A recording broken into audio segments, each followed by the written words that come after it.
All right, good morning, everybody. Welcome to Coffee and Crafts with John here from Pro Craps on Casino Gaming TV. So I've got, we're going to keep starting with the Hawaii Crap Shooters Challenge. And just so you know, this 6-1-7 has been sitting here since Friday. That last rollout that we had on the Friday night fights was so brutal. It was one of the worst rollouts I've ever had. So I left these white dice just sitting here. I practiced over the weekend with different dice, but I'm letting this 7 just kind of sink into the table. And we're going to rerun this thing today. So I'm going to start over the 4-roll challenge and doing the same thing that I've kind of been doing, which is a quarter on the pass line. And I'm going to go just 320 across and just kind of rock this thing as big as I can. And really what I'm trying to do, let me get some reds here, is just focus on my throw and not so much on the bets. But I also don't want to waste rolls, right? I talk about this a lot. I don't want to get into the field for one reason. Brian says, why aren't you in the field? Why aren't you playing the horns? Like, well, I got 4 rolls.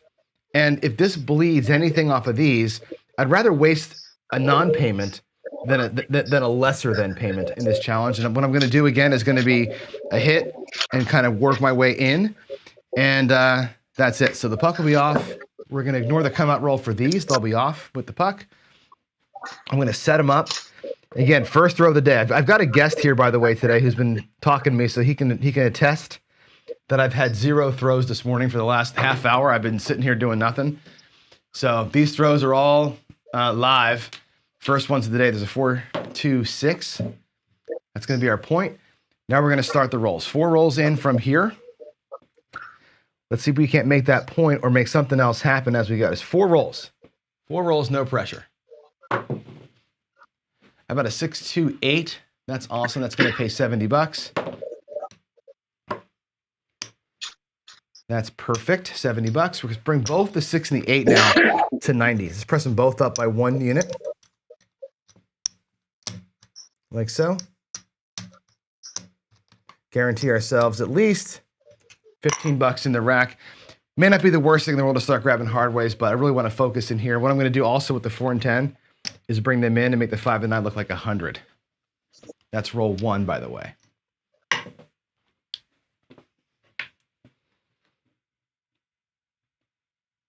All right, roll number 2 coming. 5, 3, 8 again. That's awesome. That's $105. I'm going to pay it out in greens. 105. And let's actually bring the 6 and 8 both up to 120.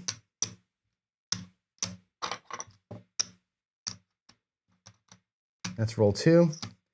5 and 9 to 1 1/4. 25 in the rack. I probably should, if I'm being smart here, do this actually. Not thinking. Let's take odds back here of 100. Let's just do that.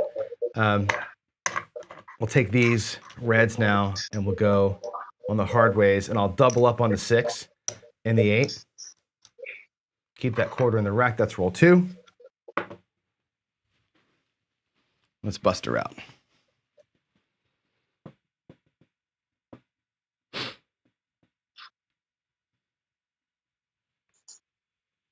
Dice are up. 3, 2, 5. That's fantastic. All right, so we have 125 on the 5. That's going to pay 140. Right, that's 105 and 35. It's a 140. Let's do it like this. 125. Okay, and there's that. All right, let's actually press up again. I'm going to take that. Let it be roll 3, by the way. And let's take it as greens here. And we'll take 50 more on the 6 down there. I'll take my 8 to 150. I'll take the 5 and 9 both to 170 or 150. Let's go to 175 on that, actually. 175 on the 5. Last roll. Coming up right here. Money shot.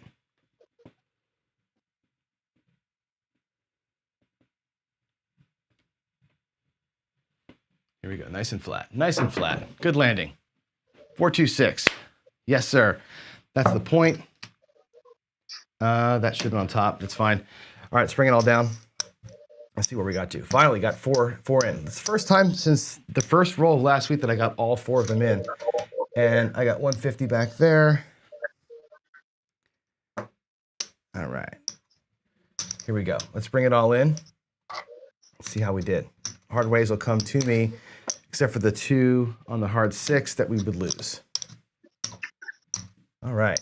Not a bad morning to get things kicked off. There's 50 in reds.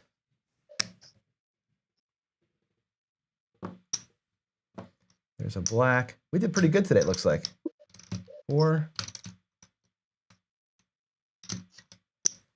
Okay, there's the 350 that we started with back in the rack. What we ended up with was 1, 2, 3, 460. Not bad. Not bad at all. I'll take that for a little wake up call right there, a little 450 in the morning. Get in, casino, throw 4 shots, get out, go home, have your coffee. So, yay. Tell Brian, everybody tell Brian that we did it. So I don't feel like such a schlep from last week not getting it done. So, all right, folks, good morning. Good morning. Good to have you here on a Monday. Following a really good craps chat last night. We had by all accounts, one of the best shows ever. Jeff and Dylan got together with Jacob from Wager Me This. They had me, they had Ed. We had Kevin from Hawaii. We had a quick appearance from the folks in AC. It's funny because everybody's after the show was like, "Oh, I should go forever." Like Carl's like, "This show should be going forever. Why are you guys stopping at an hour and a half?" And Jeff and Dylan really wanted to keep the thing short. And I don't know. I was kind of advocating for that as well. Keep it nice, keep it tight, keep it on point, and get in and get out. And that was good. But we all talked after the show for like another hour and a half or so. And that talk was so off the cuff and fun. Like, I wish people could have saw that. We got to find the right answer to that. I think longer is great because people want it. I want it. Jeff wants it. But it's also, the show shouldn't be a 3-hour show, right? I get what he's saying. So we'll figure out some kind of medium on that thing. But it was fun. It was a great show. If you haven't seen it, make sure that you're subscribed and hit the notification bell on this channel for sure, the Casino Gaming TV, because when we do that show, you'll get notified and you don't want to miss it. It's good stuff. Jeff takes a ton of questions from the crowd. It's just really cool. So anyway, that was good. California Crab Subs, John, I have audio in the background. That's because I have a guest. I have somebody waiting to join us. We're going to go through our quick announcements here, and then I'm going to bring our guest on, and we're going to talk. He actually disconnected and he reconnected here, so that's what you were hearing. Let's jump in here and get our announcements out of the way, and then we'll talk to our friend. First things first, Jacob said it last night. Craps community, wagermithis.com's giveaway is Wednesday night. He's going to go live Wednesday night. I think he's going to go live from the practice facility where the guys that throw the axes are, the axe throwing team. Did you say that again? Oh. Sorry, I couldn't hear what you said. That's my phone. I must have said something that Siri liked. That's funny. Anyway, he's going to go live from the axe throwing facility, and he's going to learn how to throw axes, I guess. It's going to be pretty fun. But his giveaway is going to be on Wednesday night. Get wagermethis.com and buy a bunch of tickets, and let's get that up. He's actually paying them with our donations to kind of get his name on the back of the shirt. So he's on ESPN. It's going to be a whole thing. So get that done. We had our first Friday night fight, official one, not a practice session. And my co-trip, Carl, won handily. He beat Buckeye Slim. Buckeye Slim has good strategies, but he went in so aggressively in this challenge that he went to 0 twice really quick. And it's mainly because I threw so many sevens so quickly, and not even giving him a time for his strategies to even get started or give him anything to adjust with. And Carl just happened to hit what we needed. So Carl goes on. He's the first actual King of the Mountain. So if you want to play, jump into Casino Gaming TV /heads up, and you can jump onto the list. There's I think 5 or 6 people there on the list already. And the last announcement that I've got is starting Thursday night. This Thursday night will be our first show with Dice Jedi. He's going to be a new host of a new show every Thursday night. He's a crap stealer in Vegas. He's a good friend of mine. He's part of the Color Up community as well, and he's going to host a show every week from the dealer side of things. He's going to do of course, tell us great stories of all the dummies and all the big wins and the big losses that he sees at the tables. He's going to teach me some dealing skills, which is good. So you get to watch me live. He's going to kind of teach all of us kind of like from the dealer side of things, how does he want us to speak? What does he want us to, how do you give him your bets the most efficient and clearest way possible? So a lot of that from me and him. It's going to be a really cool show. So Jedi starts this Thursday. So think about your dealer questions. Things you want to know about dealers, queue them up and maybe drop them into the Deal Me In channel on Discord, and he can get ready to answer them, and so can I. And just be ready to talk to a live dealer with all of your questions starting Thursday. So that's going to be super cool. All right. With that said, let's go ahead and jump into the interview here. And I've got a guest that you all know. I'm going to have to fix this up a little bit. It looks like we have Joe here. Hey, Joe. I'm going to actually switch to this view for a little bit. Joe from Craftsmaster Journey. Good morning. Joe, introduce yourself. Tell us about your channel, what's been going on lately, and then we'll jump into what we wanted to talk about. Okay. Obviously, I'm Joe from Craftsmaster Journey, guys. Welcome. Lately, I've been rolling out 2 different series. I've been doing a 100-roll countdown, which I'm trying to give a plug out to that, guys. Getting about 20, 30 views on each video, which is kind of disheartening. But what I'm doing is I'm promoting Chris from Dice Degen, and I'm using his triple threat strategy. And each day I'm just doing 1 row, and I'm taking kind of a different approach on it. It's kind of a quirky sideshow gamble type approach. You know, I have a weird song that I do. Each video is about 20 to 50 seconds. I mean, it's a real short video. And I'm trying to get people to comment along with, play along, guys. Use your strategy. Start at 100, leave comments along, and, are you winning? Are you losing? How are the dice rolls working for you? So that type of stuff. So that's the first thing I'm doing. Second thing I'm doing now is I'm doing a series on the 5 essentials that every craps player should try to get down or master or not. So far, I have about 3 or 4 videos on this series. It's going to be about 30 videos long. In fact, today I'm going to be putting out a method that I kind of came up with for counting the rolls on a table.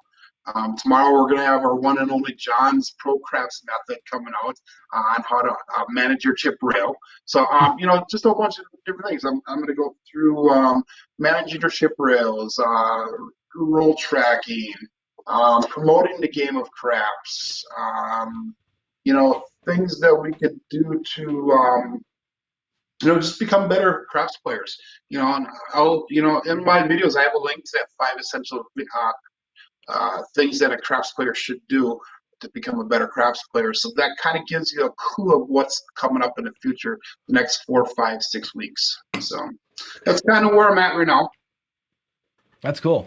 I'll tell you, you started and you went like after the video where you did the table build, then you kind of went out and did a lot of like beginner level stuff, right? Like how do you play? And you were doing like the whole, what I really liked was all the strategy. You broke down every single strategy and did them all. Mm-hmm. Great way to kind of teach the game, I think, number one, and also with your own game, learning like because I think when you did all the strategies, you get a chance to see what works better. Because you did them all multiple times, and you get a good sense of that. And now you've built a brand new strategy, which you're calling the 4-phase strategy, which I think is cool. It's like your journey. You said, I remember you told me this, and I had the same problem. Like my channel's called Pro Craps. Yours is called Craps Master. And you took a lot of heat in the early days of people saying, you can't call yourself the Crap Master if you're showing beginner stuff. You remember that? Yeah, I do. First of all, guys, I'm relatively new to the game. I played Bubble Craps for 3, 4 years.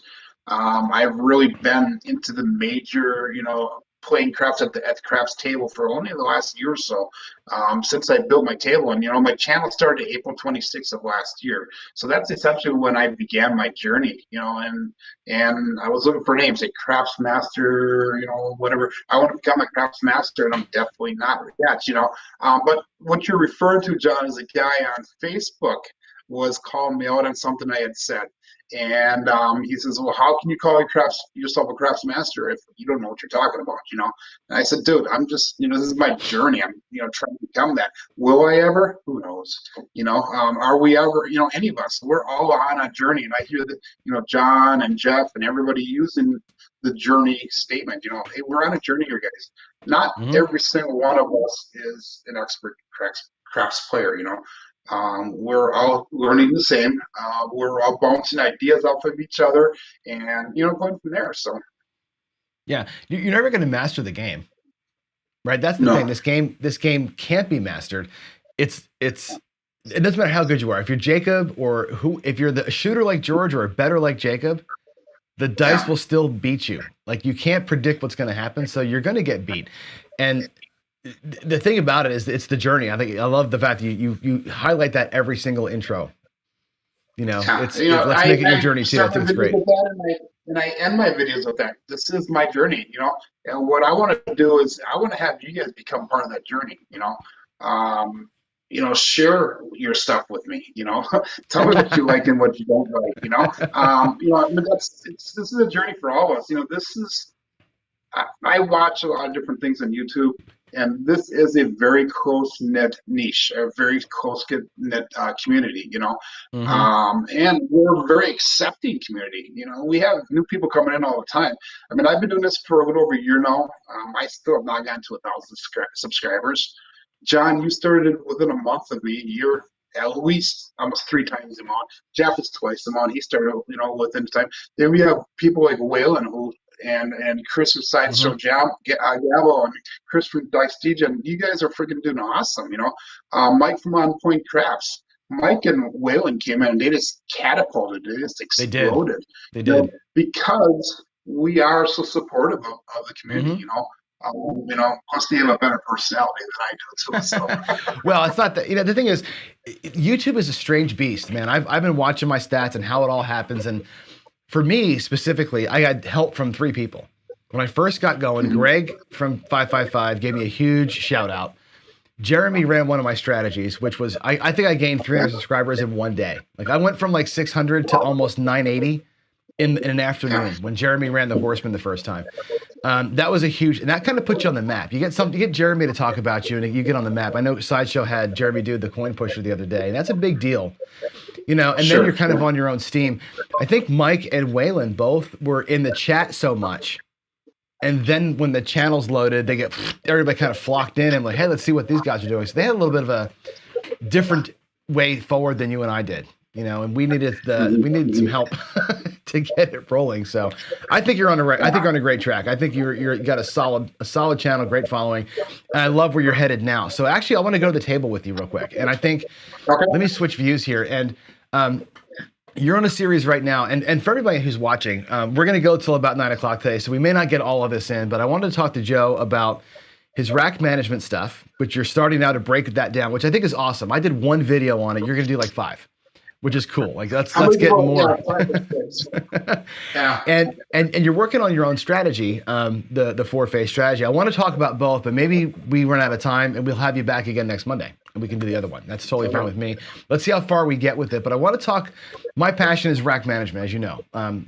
So that's kind of thing that video put me on the map, and I think that this series that you're doing with the rack management is going to really be big for you and for everybody who's watching it. So walk me through, and here's a simple rack. This is actually the rack from this morning.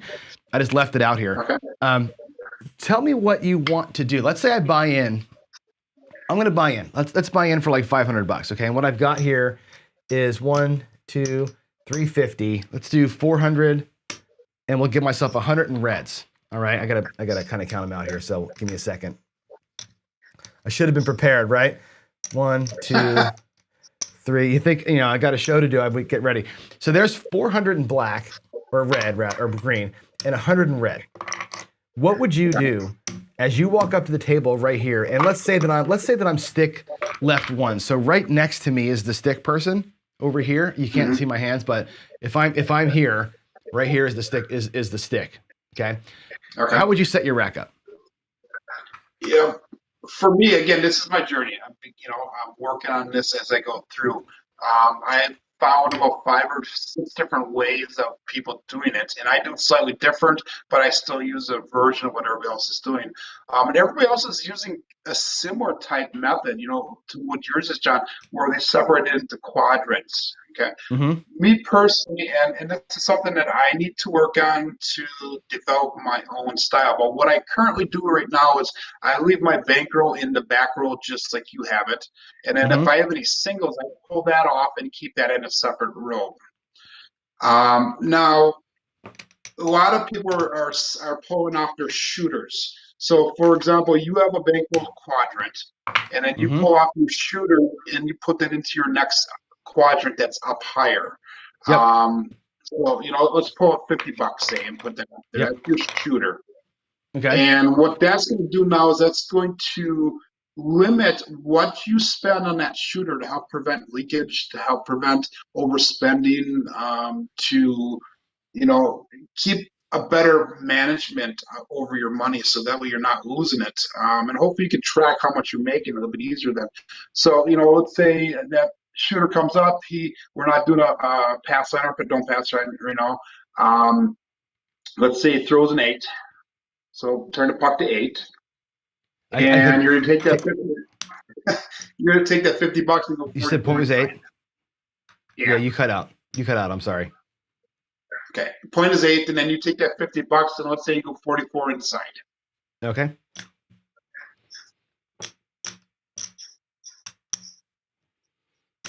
Okay, and then the change you just put back in your rack in your shooter section. You put it in the front shooter section. Okay. So that's still active Yeah, money for the shooter, basically. it's still active money. You can use it. I personally don't use it because I'm trying to get that. When I play my strategy, I try to get my money back as fast as possible. So now I'm going to try to get that $44 back as soon as possible. And that's kind of a lead into the phase 4 strategy that I have. Mm-hmm. But let's say we make $40. That's when I would start pressing and start, expanding out and start building up and getting ready, hopefully for that long roll, or I call it the monster roll. But if you look at your chip rack now, you have your bankroll in the back, you pull Mm-hmm. your shoot up in the front, and then that last quadrant I keep for any profit that I make on Over that here. shooter. So as I start, yeah, right there. So as I start collecting chips on that shooter, that's where I'll start putting my chips. Um, Let me ask you a question. Because I do this now. I didn't used to do it before, but as I'm playing in this front section, let's simulate some wins. Like let's say the 5 comes, right? And we're gonna get paid, let's say like 15 for 1. All right, 15 for 1 on the 5. That comes into the rack.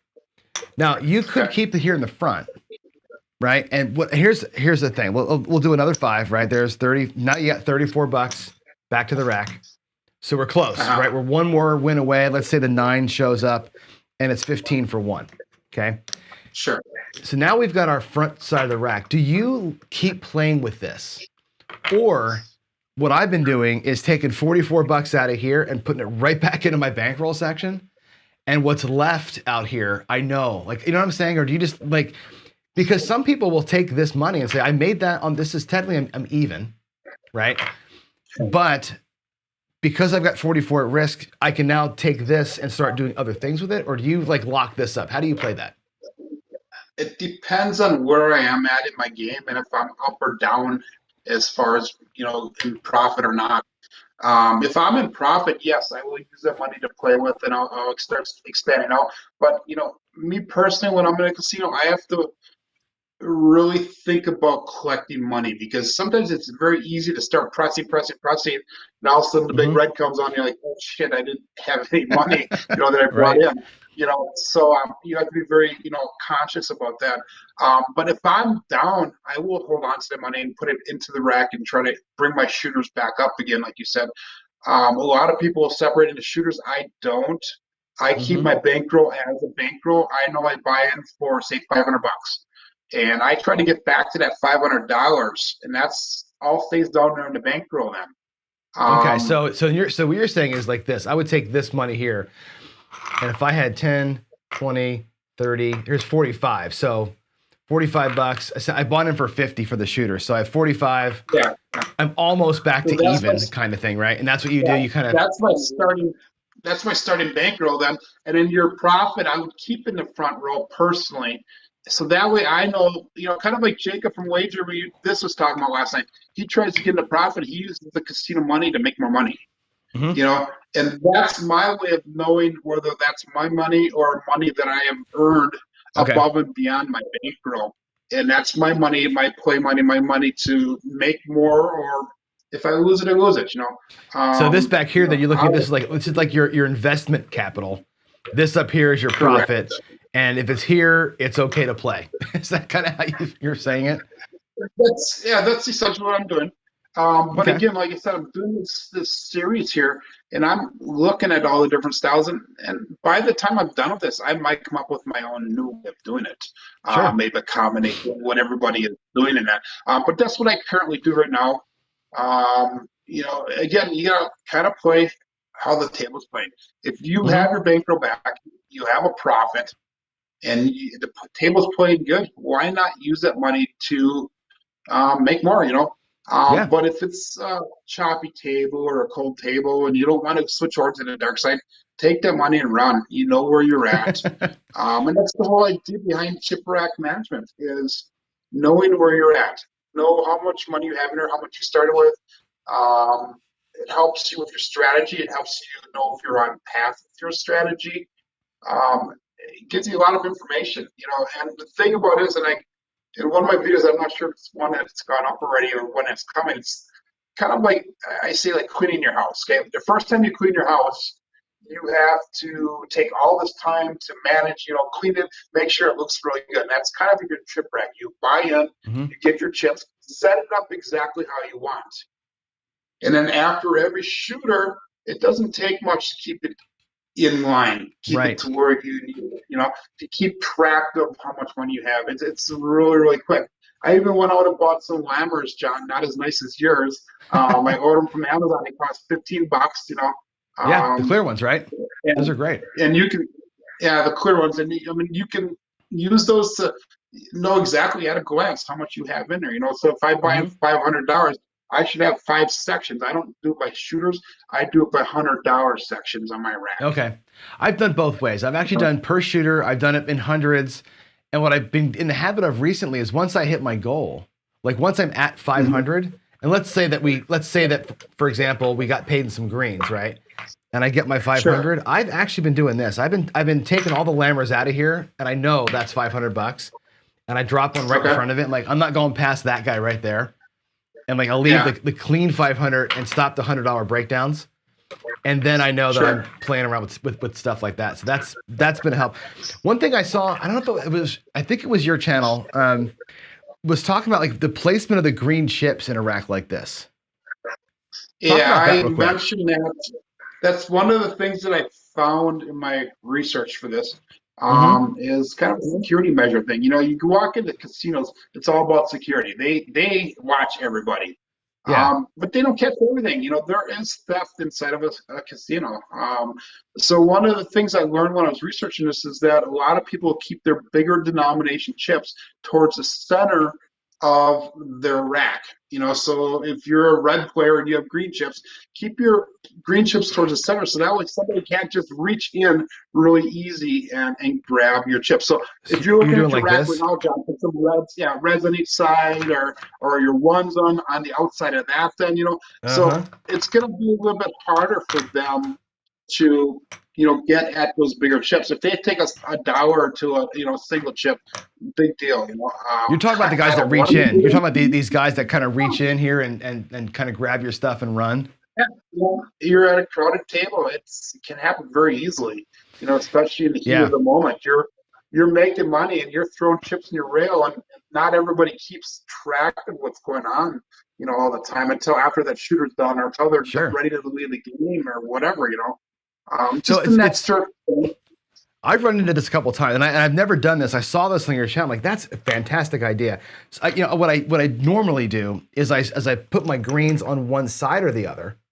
Like if I'm next to if the stick is over here on this side, I'll put the greens over here next to the person next to me. because the Uh-huh. other player is not going to probably steal my chips, but a hand reaching in would. And where the stick person is, there's always more room. And I thought, well, I'll put the Yeah. greens Yeah. on one side of my rack, but I never thought to put them in the middle so that you're protected on both sides. That's like basic science, I guess, right? To do that. That's really a smart move on your part. I think that's kind of an interesting thing to do that. Now, And I guess I'll keeping have track it of your money's harder though, right? Keeping your totals are harder doing that. You can still watch your video tomorrow when I do your perhaps method tomorrow. I kind of touch on that a little bit in that video. And then when you do this with shooters, it's not a big deal. In the example I use in the video tomorrow, I have three shooters of $44. Okay. So what $44 is a quarter, three nickels, and four pennies. You just put your pennies on the outside, and that takes care of that problem. Hmm. The chances of somebody reaching in is going to be slim to none, but the possibility is still there. So why give them the No. opportunity? On a busy Saturday, you worry about it. And I never even thought about it. I saw a show on TV once where somebody did it. But like when I was playing a couple weeks ago, it was so busy, I wasn't even at the table. Like I was have my hand in to make my bets, and I would actually leave the table and stand out like around because it was so packed. And I'm like, my chips are completely exposed. They were sitting there in the rack like this, and I was about 4 or 5 feet away from them. Couldn't even see them. And you're like trusting your people. The only advantage of COVID, less people at the table. Yeah, right. I mean, I was after I did that, of course, and then of course, then I'm thinking to myself, man, that was really kind of stupid. I should have at least kept my hand on it. Some people actually lean in. I've watched guys that are like here with their arms the whole time, like just got their rail covered as they lean over, or they'll use like if they have two rails, they'll like be, having both hands on there, covering everything up. When I'm at the table, I put both hands on each side of the rack, but you got to be careful you don't have your fingers leaning over the rail. Sure. And I never leave the table, even if I have to go to the bathroom, I hold it. But if another tip I use in my videos that I'm talking about is if you have to leave the table, ask for a towel.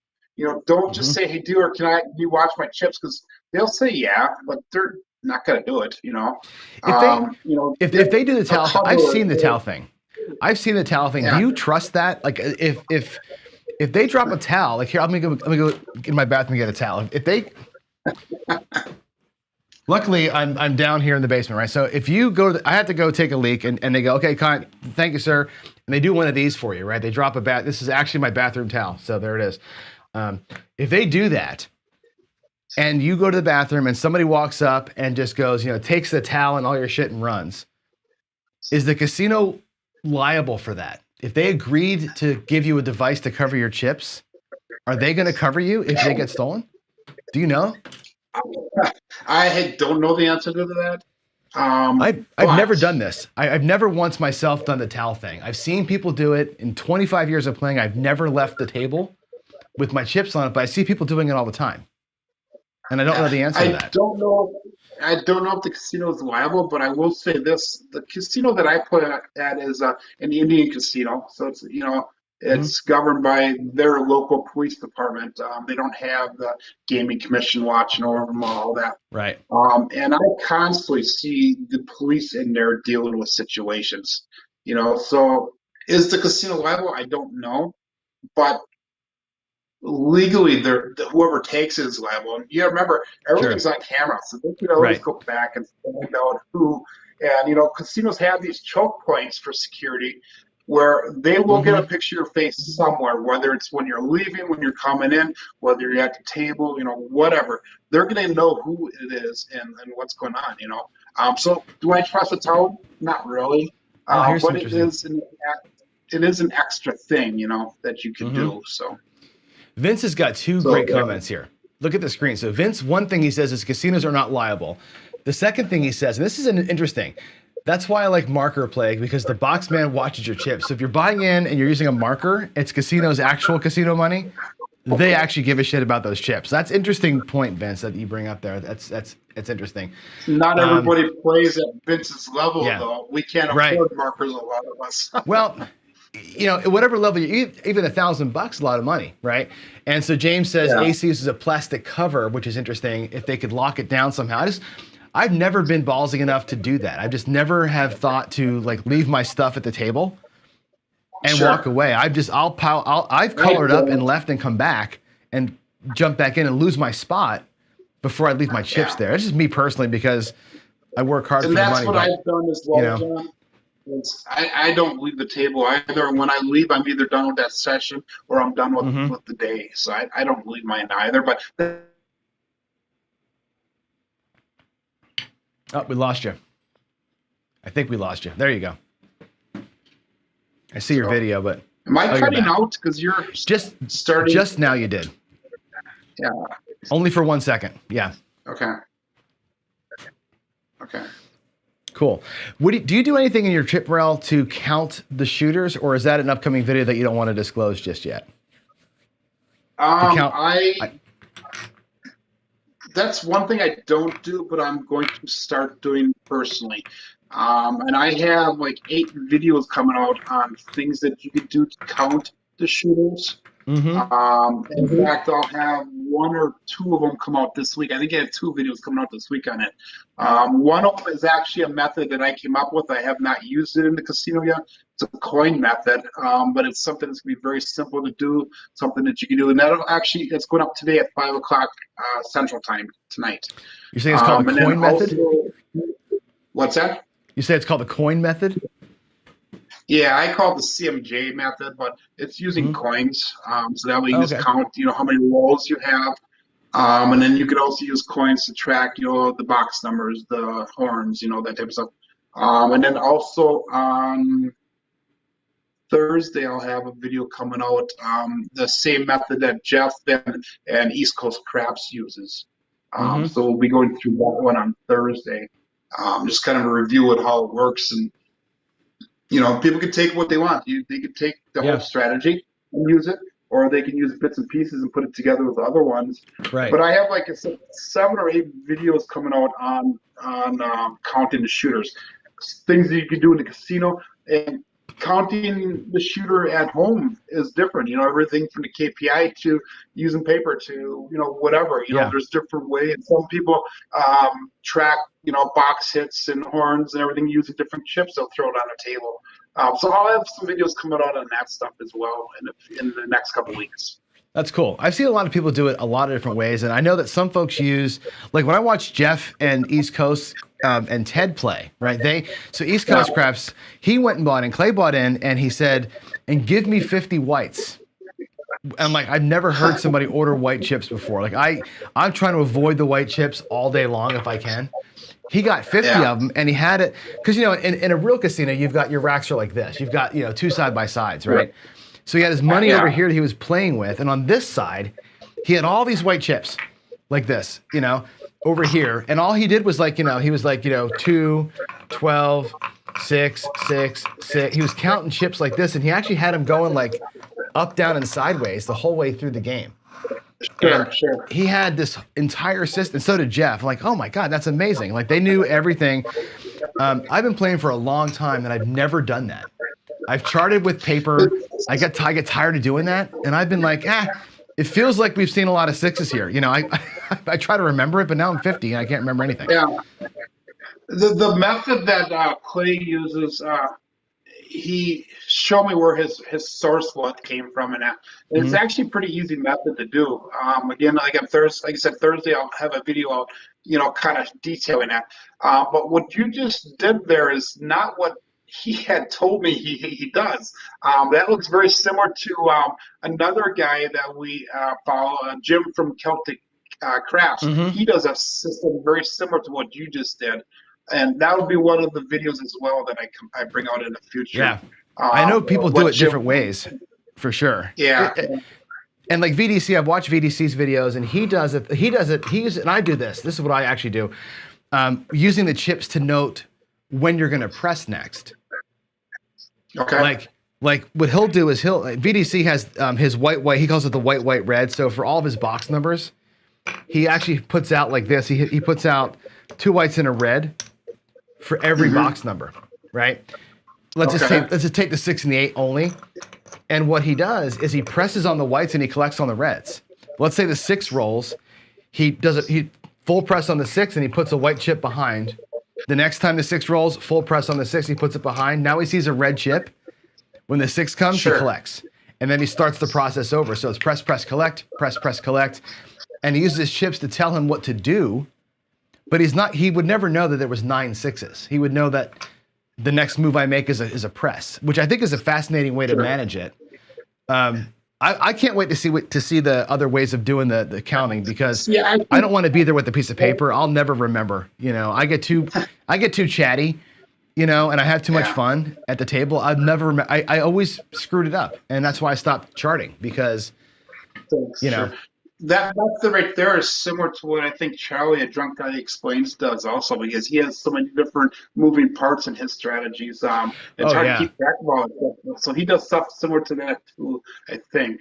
So yeah, I have to ask him about that when I have him on next. I'll ask him, because he does a lot of that, waiting for like 6 things to happen before you go in. And how else could you do it unless you're using chips to kind of count and know what the hell's going on? So sure. Yeah, JR is saying this. Oh, that's what you call them. He says if a rail hawk nabs even a few hundred, there goes your profit. A rail hawk, is that what they call it when somebody takes your money? I don't know. That's a killer name for it.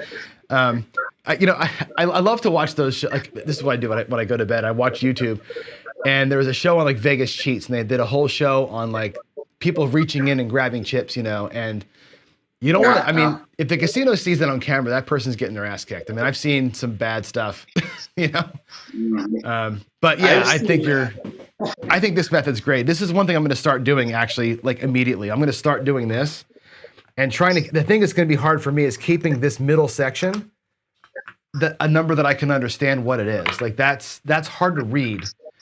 So, but here's the thing, John. You separate by shooters, correct? Sometimes it depends. If I'm doing a per shooter system, I will. If I'm doing like a rolling system, like where I'm doing pass line with odds or something, and like whatever, you can't measure per shooter in that kind of a system because your odds might be different. But if I did this, like 500 in the middle, maybe, and say like that's my buy-in, the outside is my junk, kind of a thing, then we can say at least I can manage and hear what I'm looking at, and know that my profits just go on the outsides all the time. That might be a way to see it. Another way to be, separated by hundreds. Let's say you have 2 green chips and you have 5 reds. Just put the reds on the outside and the greens on the inside. I mean, it doesn't have to be and keep building it through greens all the way in. But you just get your big numbers off of the end. If that makes sense. But if you were doing 44, I'm gonna set up 44 here real quick. Let's do a couple of those. I'm gonna practice this with you. So if we go so $44.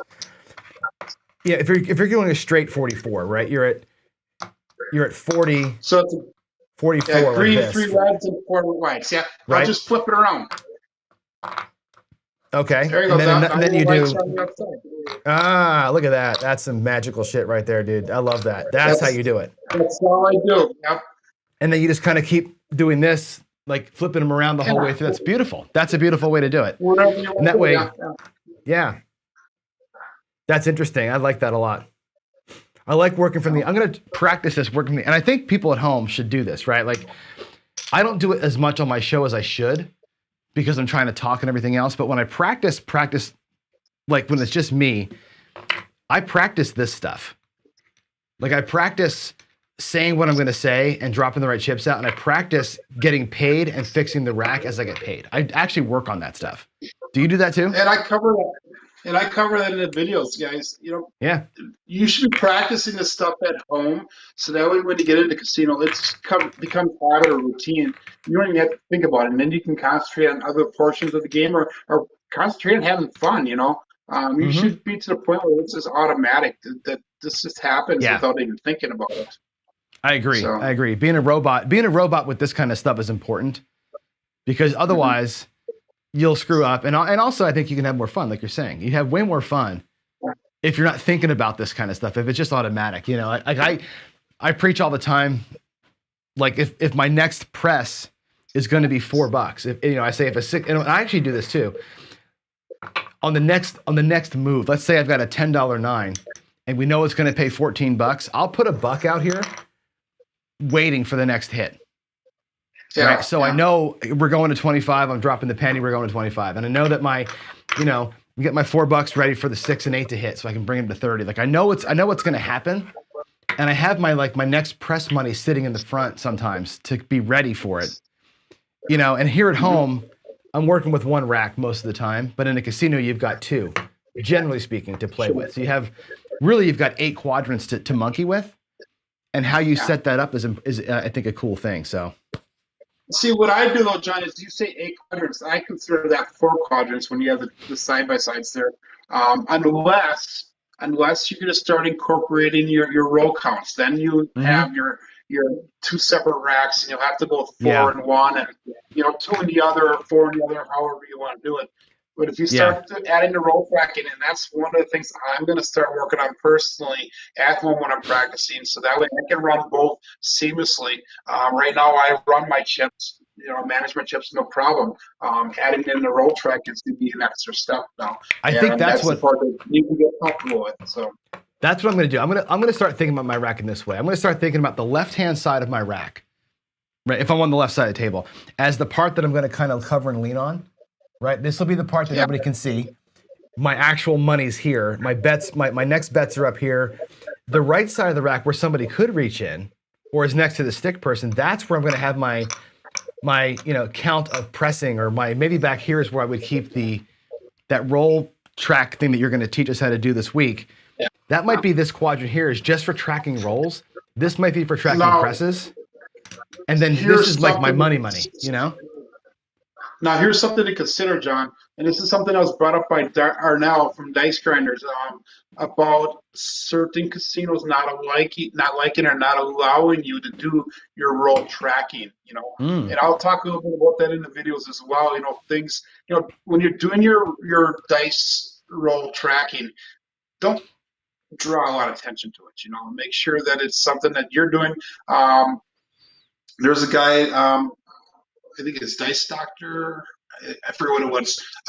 He talks about, Dice Coach. He talks about it. That's one of the methods that I'll be covering. That if you have a bunch of people counting the rolls at the table, it's going to look kind of weird. The casinos are probably not going to like it too much, Sure. So if you see somebody counting, the method they're using, don't do it in your rack. Kind of watch their track, and you can kind of keep track of what's going on, according to that. He talks about in his videos, if a bunch of people from his school or his following are at the table, they'll have stick one right and stick one left that actually do the counting. Everybody else just kind of follows suit with them. But my opinion is, if you're counting the rolls and it's not taking up the casino's time, it's not detracting from the number of rolls that they're getting per hour, it shouldn't really matter, because hypothetically this is all random rolling too, isn't it? So it shouldn't matter whether it's. I don't see why would they have a problem. I saw that same post from Arnell. Why would they have a problem with you over here just counting sixes? Like, who cares? Like, why would they care? Right? That's not taking any time or anything extra. It makes no sense they would get all squirrely about that. I have no idea why, but if it's a thing, it's a thing, I guess, right? Yeah, I like what you're saying, though. If you're playing as a team and one person's job is to do that, that's great. He's at the end of the table. We can all watch him. Or if you see somebody else doing it. And are you going to show multiple ways of doing that? Are you going to, is your video going to have a couple of different options on it? Or you have multiple videos? Each video I have is going to have a different style or a different person's method. Cool. Very cool. So, and I'm going to be putting out 1 or 2 a week of that, so I can spread it out, but then I can cover the other things. So like this week I'm doing 2 chip management, 2 dice counting. Next week I'll do 1 dice counting, 1 chip management, and the next one of the essentials from the 5 essentials. That's so I'm good. going to split it up. I think it's going to be pretty cool to see those videos, because as a player, if somebody else is doing one of the 5 different ways to do it, you should be able to recognize that from the other side of the room and see and sense it out. That's a really good, I think that's going to be like bookmarkable videos, frankly, because once you start noticing the patterns, you're going to go, oh, okay, that guy's doing it that way. And now I got the count and I don't got to do it, which for me is great. Because again, being an old fart, I forget, Yeah. And when I do these videos, guys, some of it's my information. A lot of it's from other people, and I will credit whoever Mm-hmm. came out with the original. I will leave links to their videos. Like I said, tomorrow we're going to go through John's method. I'm going to leave a link in my description right to John's video, so that way you can watch mine, see how I show it. If you want a different explanation or a further explanation, you go to John's video, and watch how John does it. My video is about 9 minutes long. John's video is about 20 minutes long. That's the first video I ever did. That's why I didn't know what the hell I was doing. I made that video. I had no idea what I was doing. That's why it's a half an hour. You do that video went up in April of 2021, so about a year ago, and Yeah. you have over 4,800 views just on that one video alone. I mean, that's Yeah. amazing. Talk about that. How that kind of catapulted your channel did. a little bit in the beginning. Well, it's funny. I'm known for two things: that and the Headless Horseman. And it's funny, that video was my #1 video until about a month ago. Even all this time later, Yeah. but now, of course, I put a video out with my crossbow, the Iron Cross strategy, because it has the word Iron Cross in the title. That thing's got like 12,000 views, Yeah, only because of the I'm search term. I'm known for building a table. That was only 10 of my 170 videos I've done, but I'm known for building a table. Yeah, you are. That's exactly right. Well, because it was good. I mean, like I built a table. I have a build a table video too, but mine is like some idiot on the floor stapling a thing. I don't know what the hell I was doing. You're actually a craftsman, so there's a difference there. And I think when people see talent like that and they recognize like you're getting good information, that's the thing you're known for. And there's no escaping that. You got to own that, I guess, right? So. It is, but you kind of get boxed in as well, Yep. I know a lot of different strategies. I'm just finally coming out with some of my own strategies. You know, People are, they know a lot more than what they're known for, so Totally. and that's even real life. I'm sure that's like you at work, John. You would know how to do a certain type of programming, and people know you for that programming or that style of teaching or whatever, Exactly. Exactly. I'm the Steve Ballmer of teachers. People ask me all the time, how do you have so much freaking energy? I'm like, I don't know. But if you ever watch the Steve Ballmer Microsoft videos, you'll know what I'm talking about. That reference will make sense to you. That's my way. I can never be a boring stand in one spot kind of a teacher. So, all right. So it's 9. I got to go to work actually. So will you do this again with me? Can we do like next Monday, come back and work the phase 4 strategy? Sure. Can you make that work? All right. So folks, next Monday we'll have Joe back and he'll teach the phase 4 strategy with us. And I'll actually zoom out the table this time. And once you teach me, I'll roll it out, and then we'll go ahead and you can help me adjust the bets and press as we need to and everything else. So that'll be cool. Perfect. Thank you. All right, you got it, man. All right, I got to run to work, but thanks for being here, Joe. It was great having you as a guest. It was fun. Thank you, everyone. Yeah. All right, everybody. I hope that was good, informative stuff from Joe. That was cool to have him on. We were talking for like 20 minutes before the show even started. So it was cool. So yeah, we'll have him back next Monday and we'll do another one. We'll do the phase 4 strategy. And I think I want to kind of leave like a day or so a week where we can bring somebody on to kind of BS and go to the table and actually not just be interview mode, but have fun, and do some stuff. So hope that was cool. With that said, I got to get to work. So, y'all have a great day. Happy Monday. Let's have a great week, everybody. And God bless y'all. See you tomorrow. Bye.